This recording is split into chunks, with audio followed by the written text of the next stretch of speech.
Inside Jeremy's new book, there's an incredible story that encapsulates the GOP's complete and utter capitulation to lunacy and Donald Trump. Peters writes about the experience of freshman Republican Ronnie Jackson on January 6th. Jeremy, I want to ask you to tell the story here and also just explain why this matters. I mean, there is a ongoing DVE warning from the Department of Homeland Security that intersects with the central pillars of Trumpism and the Republican Party, the grievances about public health measures, the lies about election fraud, which are completely unfounded. And in all that entered Ronnie Jackson.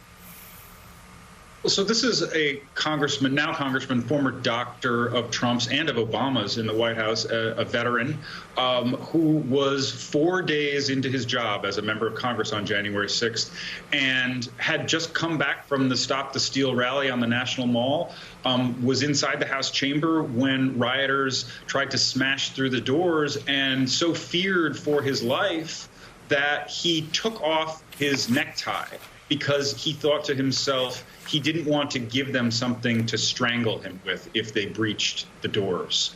And that fear of dying apparently didn't last very long, because when Ronnie Jackson came back to vote on the certification of the election, he voted in Donald Trump's favor to reject it. So what's been so amazing to me over the course of reporting this book has been the level of denial and delusion that has defined the modern Republican Party. And this didn't happen overnight. As you alluded to earlier, a lot of this had to do with the conservative media and this information bubble where bad news didn't intrude. In one of my conversations with Trump, he took pride in this. He took pride in the fact that he had helped hurt Fox News by attacking them when they called the race for Biden and said he would win Arizona, telling me, well, it turns out a lot of people don't like to hear negativity toward me.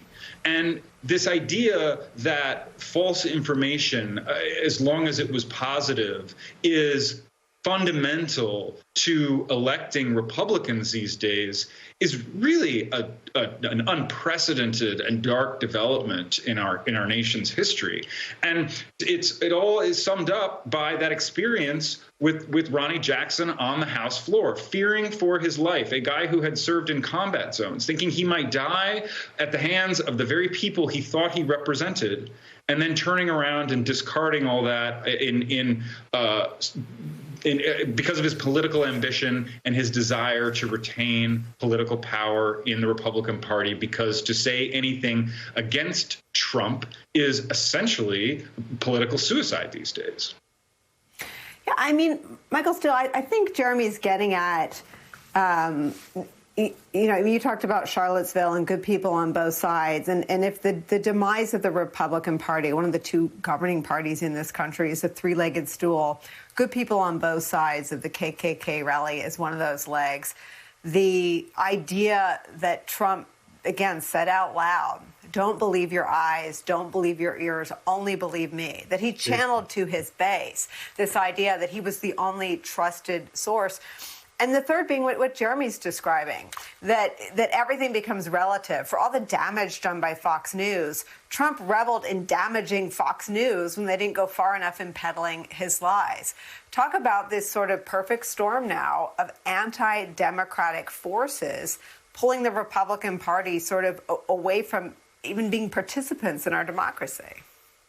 So while I preach that a lot of what we've seen and experienced over the last 5 or 6 years, it rests on the shoulders of so-called leaders, elected officials who swore an oath to uphold the Constitution and to live by those terms in representing their people. In that three-legged stool, what is the one constant in the three-legged stool? The American people who prop the stool up. The American people, as you cut one leg off, come back and prop it up. You cut another, they come back and prop it up. So find people on both sides. You think that's a moment that's definitional for a national party to have its president, its leader, its titular head say that. And then you would expect senators to fall over each other, getting to a bank of microphones to declaratively say that's not who we are. But before they even could do that, it is propped up by the very people who support this man. You talk about, going after these other aspects of Trump, don't believe them, just believe me. Well, people do. They prop that up. They prop up the big lie. They prop up the narratives about Hillary Clinton and whoever or whatever else. It doesn't matter. Whatever fill in the blank name Donald Trump gives you, suddenly they become the enemy of the state. That's propped up by people.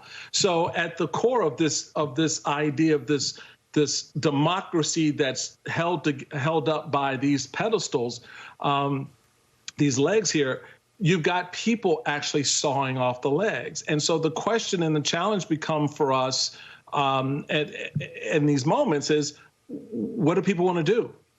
And what do you think they're going to do? And I think that's a lot of what you're seeing now, where Donald Trump is at the point where he can go out and tell people to wear masks. And what do?